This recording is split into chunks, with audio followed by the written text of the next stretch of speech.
Olá, seja bem-vindo ao programa Diversidade.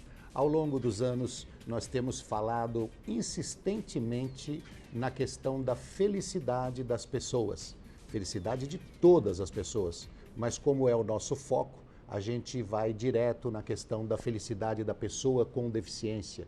E nós achamos, nós acreditamos sinceramente que a felicidade ela é composta de várias coisas. É composta do amor que nos rodeia, é composta das conquistas, é composta da liberdade que obtemos, da dignidade que temos, mas para obter parte disso, digamos assim, mais sinceramente na questão dignidade e liberdade, nós precisamos ter autonomia, nós precisamos conquistar. E para isso, o mercado de trabalho é talvez o único caminho. O mercado de trabalho talvez seja o que mais dá dignidade às pessoas com deficiência. Elas ganham o seu sustento, ela ganha a liberdade, ela ganha a dignidade de falar que é autônoma e autossuficiente. Para falar a respeito de mercado de trabalho e da preparação dessas pessoas para o mercado de trabalho, nós trouxemos aqui a Maria Nancy Lima Vieira, que é a Nancy, sim, certo? Que é diretora voluntária e fundadora do Núcleo Caminhando, que já está completando 27 anos. Agora em dezembro nós teremos o aniversário do 27º ano de fundação do Caminhando. E a gente aqui está agradecendo muito o Caminhando, em nome do Caminhando eu quero agradecer muito o convite, Roberto. E realmente o que você está falando tem tudo a ver com a nossa filosofia. O Caminhando surgiu há 27 anos atrás, no dia 16 de dezembro de 1989, e já com este foco, né? Nós pensávamos na época como é que nós teríamos condição de promover a pessoa com deficiência intelectual, com deficiência física, com deficiência auditiva, o surdo, e mesmo com deficiências múltiplas, como é que nós conseguiríamos promover essa pessoa, incluindo ela na sociedade em que vivemos, se não pela via mercado de trabalho. E ao longo dos anos nós temos observado que a promoção, né, quando esse jovem entra no Caminhando, quando ele é treinado, ele é desenvolvido, ele passa por um período conosco e nós o colocamos no mercado competitivo de trabalho, porque alguns até vão para o mercado informal, mas quando ele é absorvido, quando ele é incluído no mercado competitivo de trabalho, isso que você começou falando, que é a felicidade, nós vimos não só no olhar, né, na alegria que ele sente, mas também em como essa família, que nós trabalhamos também com as famílias, como essa família passa a valorizar esse jovem ou esse jovem adulto de uma outra forma. Esse é um assunto importante, nós vamos falar no decorrer do programa, essa questão do envolvimento da família.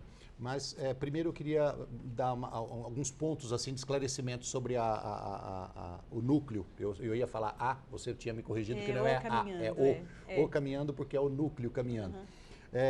Quantas pessoas vocês hoje têm capacidade de fazer treinamento? Então, hoje o Caminhando nós temos 171 pessoas, né, que nós chamamos de alunos ou usuários da instituição. São 171 jovens ou jovens adultos, né? Nós atendemos a partir dos 16 anos, a faixa etária vai de 16 anos, nós temos até pessoas lá com 40 anos. E hoje temos esse contingente, mas ao longo desses anos todos, nós já tivemos a oportunidade de colocar no mercado de trabalho mais de 1.500 pessoas, hoje já empregadas e vivendo as suas vidas, casaram-se, estão aí no mundo. Só cabe uma explicação, Nancy. Muitas vezes me questionaram sobre a questão de treinamento ou escolaridade das pessoas com deficiência, e a gente fala assim, crianças de 16 e 40 anos de idade. Aí o pessoal que não entende do mundo da pessoa com deficiência, né, os iniciantes, os que estão vindo agora, fala assim, mas 40 anos você vai treinar para o mercado de trabalho? Sim, 40 anos treinar para o mercado de trabalho, 50, 60, qual é o problema? E muito pelo contrário do que se pensa, as pessoas com 40 anos talvez estejam indo para o seu primeiro emprego. Porque a sociedade não dava espaço para o treinamento dessas pessoas, não deram espaço para o mercado de trabalho, não deram espaço para a escola, e eles ficaram enclausurados dentro de casa por todos esses anos, e de repente surge aí um caminho, surge uma luz, uma liberdade, e a pessoa com 40 anos sai de casa como um jovem, como um cara de 15 e vai ter a sua primeira experiência. Então, por isso, treina-se pessoas de 40 anos também. Também. Até porque, assim, no ano de 2010, um parênteses, antes disso, né, o Caminhando foi fundado em dezembro, em seguida, já logo junto, né, naquele ano de 1999, o presidente Collor sancionou a lei de cotas. Então, essa lei é uma lei que surgiu, mas que de verdade começou a ser efetivada, né, quando começou o Ministério Público indo atrás das empresas para o cumprimento dessa lei. Vamos pensar que de 10 anos para cá que isso tem acontecido mais efetivamente. Então, como você falou, Roberto, a pessoa com deficiência, ela, até alguns anos atrás, ela ficava realmente enclausurada dentro de casa e sem a oportunidade, até a desescolarização. Também a escolarização é alguma coisa que limitava muito mais. Hoje, com essa questão da inclusão no Brasil ser algo um pouco mais olhado, né? Mais se pensado, recente. Muito recente. Não é? Então, quando se pensa de uma pessoa com uma faixa etária de 30 a 40 anos, ainda ingressando no mercado de trabalho, muitas vezes se pensa naquele que é, né, a pessoa com deficiência física ou com deficiência auditiva. Mas o que a gente percebe, especialmente no Caminhando hoje, é um contingente muito maior de pessoas com deficiência intelectual, com limitações intelectuais mais acentuadas ou mais leves, e ainda com a dificuldade de ir para o mercado de trabalho, das empresas conseguirem absorver a pessoa com deficiência intelectual, até por uma série de preconceitos, uma série de receios, não é? De falta de informação necessária e suficiente para que essa empresa absorva estas pessoas. Nós vamos aproveitar, Nancy, e dar um recado também para as pessoas com deficiência que estão nos vendo agora. Se você tem 40 anos ou mais, e de repente você chega e fala assim, não, eu já estou muito velho para começar, estou muito velho para iniciar no mercado de trabalho, para iniciar na escola, não se engane. Primeiro, que hoje em dia 60 anos é jovem. E segundo, que você vai ganhar uma felicidade tão grande a hora que você sair de casa, a hora que você ganhar a sua autonomia, a hora que você for conquistar e você entender que é capaz, que tem potencialidade para desenvolver um grande trabalho, isso vai te trazer uma satisfação pessoal enorme. Então, não fique achando que o tempo passou, que você é deficiente e já está ficando velho, quer dizer, somando as duas coisas, você se torna um inútil. De jeito nenhum. Saia de casa, pega a sua cadeirinha de roda e vai embora. Vai procurar trabalho, vai procurar um curso técnico. Sim. Bom no recado? Ótimo, excelente, é isso mesmo. Fala uma coisa para mim, quais os tipos de deficiência que vocês atendem lá? Então, hoje o Caminhando atende, na sua maioria, deficiência intelectual, né? As pessoas com deficiência intelectual. Mas na instituição nós temos, vamos pensar, uns 10, 12% de pessoas com deficiência auditiva, né? Que é o surdo, ou com deficiência múltipla, quer dizer, aquele que é deficiente intelectual e tem um grau de surdez, deficiência física com um comprometimento intelectual. Então, tem muitas pessoas que têm deficiência intelectual e têm um comprometimento físico. Sim, isso também é bastante comum aqui no Brasil e em todos os lugares, né? E hoje nós temos lá os nossos projetos, tem um projeto especificamente voltado para o desenvolvimento das capacidades laborativas, onde eles passam por atividades com os técnicos, né? Nós temos assistente social, psicólogo, nós temos educadores, educador de arte, educador musical, nós temos pessoas de diversas áreas para poder estar treinando esses jovens para que ele possa se desenvolver e conseguir, né?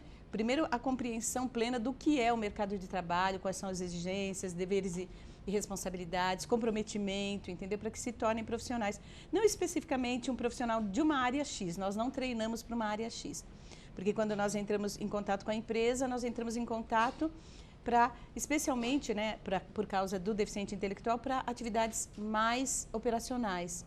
Não é? Nancy, nós já falamos sobre isso diversas vezes aqui no programa Diversidade, que muitas crianças com deficiência, ela tem uma superproteção da família tão grande que a criança se torna incapaz de um relacionamento social. E, inclusive, a gente sempre diz que também é um alto grau de discriminação essa questão da superproteção.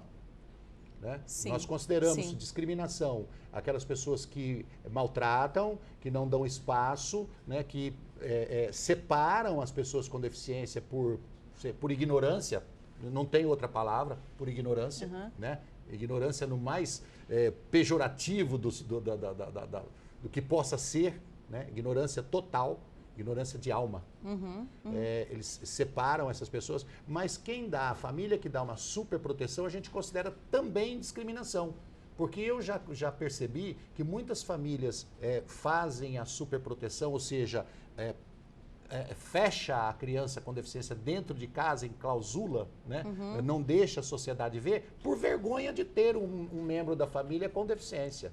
Exatamente. Acha que ali o DNA não está puro. Né? Sim. Não tem uma coisa boa no gene da família, então separa-se, esconde-se. Não vou dizer que é todos, mas Sim. tem alguns que fazem isso. Isso é um alto grau de discriminação. Sim. E aí o que acontece? Essas crianças não estão preparadas para ir para o mercado, se relacionar. Não estão preparadas, às vezes, até para ir para o mundo, né? Então, ao longo da história, a pessoa com deficiência foi sempre muito discriminada. A gente sabe, pelos estudos, eu sou psicóloga, a gente tem estudado muito essa questão da psicologia na questão da deficiência, na causa da deficiência. Historicamente, a pessoa com deficiência ela era completamente não discriminada, ela era excluída, não é? do meio social. Agora, tem uma questão que eu acho que é importante a gente pensar um pouco e refletir, especialmente as pessoas que estão nos assistindo, que ninguém é preparado para receber uma pessoa com deficiência no seio de uma família, não é? Ou a pessoa adquire uma deficiência ao longo da vida, ou ela nasce com uma determinada limitação física, intelectual, auditiva, e aí aquela família ela é impactada naquele momento. A família, especialmente os pais, eles passam por um período muito grande de luto, onde eles vão ter que elaborar, não é? Psiquicamente, emocionalmente, a questão de terem recebido uma criança, um bebê com deficiência. Esse luto ele pode ser elaborado mais rapidamente ou demorar mais. E esse luto significa que eu vou precisar enterrar a minha fantasia de um filho não deficiente, de um bebê normal, vamos falar assim, de um bebê sem uma limitação. Eu vou precisar elaborar isso dentro de mim. E aí, ao longo da vivência com essa criança, logicamente, a família vai passar a amar essa criança. Mas entre a superproteção e a rejeição, é uma gangorra, tá? Então, assim, ora, emocionalmente, eu rejeito aquele membro não desejado, e ora, eu passo para o outro extremo, que é a superproteção. Então, muitas vezes, não é uma coisa consciente, às vezes é um sentimento, uma atitude que a família tem, buscando realmente assimilar aquela criança, não é? Agora, quando isso se perpetua ao longo dos anos dessa criança, essa criança se torna jovem, isso vai fazendo com que esse ser se torne uma criatura extremamente insegura e introspectiva, deprimida. E esse é um dos grandes problemas que nós enfrentamos no Caminhando, e eu acho que todas as ONGs que trabalham com a pessoa com deficiência enfrentam esse problema, a questão de termos todo um trabalho, né? Nós trabalhamos não só o jovem, o nosso cliente, né, da ONG, o assistido, o usuário daquele serviço, mas nós trabalhamos também a família, porque muitas vezes nós passamos por uma experiência que para mim é bastante chocante, quando o jovem está pronto para o mercado de trabalho e a família não quer, por insegurança, porque não quer deixar o filho ir para o mundo, né? Eu vou interromper você, que nós temos que ir para o intervalo, mas um último recado. Para você dar mais amor, tem que buscar conhecimento. Nós vamos para o intervalo e já voltamos.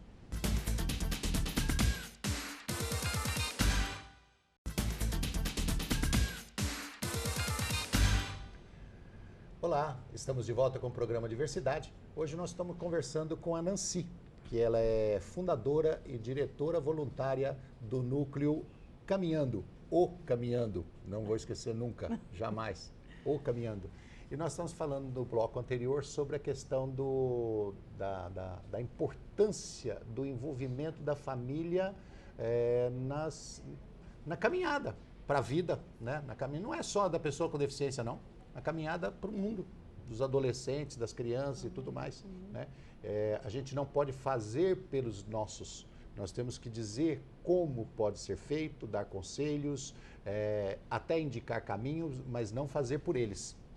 O jovem não deficiente também vai ficar deficiente no mercado de trabalho ou deficiente nas suas relações sociais se o papai e a mamãe fizer por ele a vida toda, né? Sim, então, filhos de pais superprotetores não crescem nunca, né? Deixando bem claro, não é deficiente do que nós estamos falando, deficiente no mercado de trabalho, quer dizer, uma pessoa que não vai se encaixar muito bem no mercado de trabalho, não vai se encaixar muito bem na sociedade, porque está acostumado a ser paparicado. E quando a gente terceiriza a nossa mente para que os outros façam as coisas por nós, necessariamente ou nós nos tornamos pessoas ineficientes ou folgadas mesmo, né? Aquele tipo de pessoa que, nossa, deixa que o outro faça, eu não assumo, eu não me comprometo. E a questão do mercado... A pessoa que não assume é uma pessoa insegura, né? Sim, insegura. Porque toda vez que você faz por mim, qual é a mensagem que você está me passando? Se você está fazendo por mim é porque você não me acredita capaz de fazer. E como é que eu vou ser um gestor? Mesmo da minha microempresa, até de um barzinho que eu montar, da minha lanchonete lá, o meu trailerzinho, você é um gestor. Sim. E como é que você vai ser um gestor se você não tem capacidade de tomar decisões? Sim. E no caso do jovem com deficiência intelectual, a alegria, aquilo que você começou a falar no começo, você falou no começo do trabalho, do programa, a alegria, a felicidade que ele sente é justamente porque, assim, é uma questão de superação. Se eu fui capaz, eu fui absorvido por uma empresa, eu vou dar tudo de mim. E é o que acontece com o jovem com deficiência intelectual e com todas as deficiências. Quando a pessoa é absorvida, muitos gestores falam para a gente, nossa, esse funcionário mudou a condição da minha empresa, mudou o humor aqui dentro da empresa. Porque os outros funcionários passaram a se sentir muito incomodados. Nossa, mas essa pessoa com esta limitação dá tudo de si, se compromete, está sempre disposto, quer fazer sempre o melhor. E eu? Não é? E eu? Como é que eu estou sendo? Como é que eu estou vestindo a camisa dentro dessa empresa? Então, também, né, o empregador, às vezes eu falo até para as pequenas empresas que não necessariamente tenham a lei de cotas, o cumprimento da lei de cotas para absorver a pessoa com deficiência no mercado de trabalho, não seria uma obrigação. Mas eu sempre falo com o pequeno empresário, o microempresário, coloca uma pessoa com deficiência na sua empresa e você vai ter assim uma surpresa de observar como os seus outros funcionários vão se sentir. E muitas vezes vão até se sentir, entre aspas, obrigados a serem mais eficientes, terem mais compromisso, terem mais vontade, né, de produzir, de estar ali felizes, porque aquela pessoa com deficiência está ali com um nível de alegria, de felicidade, de reconhecimento e até de gratidão para aquele empregador, que isso mobiliza emocionalmente os outros funcionários e começa até a melhorar a produtividade. Empresários já falaram isso para a gente. Falando de diversidade, Nancy, você sabe que eu estou um pouco preocupado com relação a algumas notícias que têm saído recentemente. Uma das maiores atrocidades que aconteceram na humanidade no decorrer dos 2 últimos séculos aí foi a questão da procura pela raça pura, a raça ariana, que foi um trabalho fenomenal, né, de maldade feito pela SS, pela Gestapo, né, pela polícia alemã na época da Segunda Guerra. É óbvio que a gente sempre tem que deixar claro que os alemães não têm nada a ver com isso, certo? Então foi uma das partes mais dolorosas do ser humano, foi essa busca pela raça ariana, essa busca pela raça pura. E agora, recentemente, um cientista descobriu uma forma de, através do DNA, você trazer o feto como você quer, mudar a cor dos olhos, mudar a cor do cabelo, mudar... E eu estou bastante preocupado com esse tipo de possibilidade de descarte da diversidade humana. Então, e se você descartar a diversidade humana logo na sua primeira semana de gestação, na sua segunda semana de gestação, seria uma das coisas piores que poderia acontecer à raça humana, porque nós somos o que somos, nós chegamos aonde chegamos por causa da diversidade. A gente aprende um com o outro, a maneira diferente do outro ser, a maneira diferente do outro fazer, e nós somamos as nossas capacidades e somos o que somos por isso. Então, por favor, senhores cientistas, não caminhem por este caminho de tentar novamente essa busca totalmente inútil, totalmente ignorante, que vai atrasar a nossa vida em buscar uma raça pura. Isso não existe. Raça pura somos nós, diversos. Sim. Raça pura somos nós, diferentes. Por isso, maravilhosos. Por isso, maravilhosos. E não tem coisa melhor do que a gente conseguir suportar, né, no sentido de dar suporte ao outro que tem uma diferença de opinião, de capacidade, de condição de vida do que a nossa, não é? Porque é essa diversidade, essa troca de experiências, não é? A gente vê numa instituição como Caminhando, por exemplo, jovens com deficiências diferentes, né? Então, o surdo se comunicando, né? Fazendo a sua linguagem gestual e fazendo um esforço imenso para se comunicar com a pessoa com deficiência intelectual. O deficiente intelectual criando mímicas para se comunicar com o surdo. E assim, e se tornam amigos, namorados, né? Que lá a gente tem os casais também de namorados. Mesmo, vamos pensar, um jovem com deficiência, com diagnóstico, né, de síndrome de Down, namorando uma outra pessoa com uma deficiência intelectual, um paralisado cerebral, por exemplo, um PC, que a gente fala, não é? Então, assim, essa diversidade, a dificuldade de um com o outro. Um dos casos mais lindos que eu tenho para lembrar aí, para a gente contar rapidamente aí do Caminhando, nós recebemos um jovem que tem uma deficiência física muito acentuada, uma sequela de paralisia infantil, então ele anda com as mãos, não é? Ele anda no chão e as duas pernas, ele faz um X e joga os dois pés nos ombros e anda com as mãos, esse jovem, né?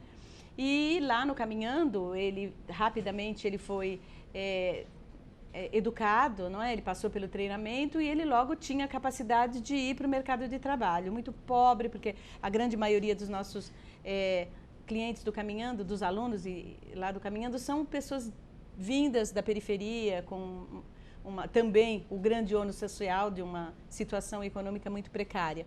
Então ele precisava ir para o mercado de trabalho, eu cheguei a chamá-lo e a gente falou, olha, está na hora, né? Que se ele estiver nos assistindo, né? Juscelino já está longe, assim, da instituição há uns 8 anos já. E aí ele não queria sair da instituição, aí eu falei para ele, nossa, nós arranjamos emprego até numa multinacional, e por que você não quer sair, Juscelino? Ah, é porque eu estou namorando a Maria, não é? Estou namorando a Maria, e aí eu arregalei os olhos e falei, nossa, Juscelino, você e a Maria, a gente não quis falar para todo mundo. A Maria é uma jovem com deficiência intelectual, uma deficiência até moderada, ela não conseguia ver a hora, não conseguia entender nada de matemática, nada de número, tinha dificuldade de andar sozinha, então ela conseguia pegar o ônibus quando alguém a ajudava a entrar no ônibus e o motorista, que ela sempre pegava o mesmo horário, sabia onde ela descia. Então, a Maria com uma deficiência mais acentuada. E resumindo a história, a família da Maria, percebendo esse namoro, não aceitava, porque o rapaz tinha uma deficiência física muito acentuada e um padrão de beleza muito fora dos padrões normais, a família rejeitando, e aí o Juscelino arranjou esse emprego, nós arranjamos emprego para ele, um emprego razoável, comprou um barraco, né, ali na comunidade onde ele já tinha a família dele, a irmã, e pediu a Maria em casamento, não é? Eu fui madrinha desse casamento, né? Eu fui com eles, colocar os papéis lá no cartório, eles se casaram, fizemos uma festa lá, um almoço lá com toda a comunidade lá do Caminhando, toda a família Caminhando. E assim, hoje eles estão casados, estão cada qual na sua empresa, ela trabalha num grande supermercado, numa rede de supermercado, onde nós a colocamos, e eles estão vivendo a vida deles como um casal, um com deficiência física, um com deficiência intelectual. E lá já tem gente que não consegue uns 8 anos já de casamento. Eles tem gente que não consegue ver a beleza disso. Tem gente que não consegue enxergar isso. Oranci, nós caminhamos para o final do programa. E a gente agradece. Eu agradeço bastante o trabalho de vocês. Rapidamente, assim, vocês têm, só sim ou não, você tem acordos ou contratos com várias empresas? Com algumas empresas, sim. Ok. Se você quiser entrar em contato com o Núcleo Caminhando, você pode entrar no site www.caminhando.org.br ou telefonar para 5541-8845, fala com a Nancy, ela explica para você tudo que você tem que fazer para se dar bem na vida. Só não dá resultado de Mega Sena, né? Sim, não, sim, que pena, senão eu... Mas mercado de trabalho vai fundo.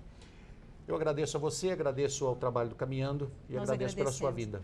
Nós agradecemos, foi uma honra estar aqui com vocês e que Deus abençoe o seu trabalho tão lindo e que a gente possa estar assim, sabe? Nós que trabalhamos e nos preocupamos com essa causa, que possamos estar sempre unidos aí buscando a colocação desses jovens e especialmente a promoção da felicidade humana para melhor todos qualidade eles. de vida para o mundo. Sim. Obrigado a você de casa que esteve conosco e nós te esperamos na próxima semana com o programa Diversidade. Até lá!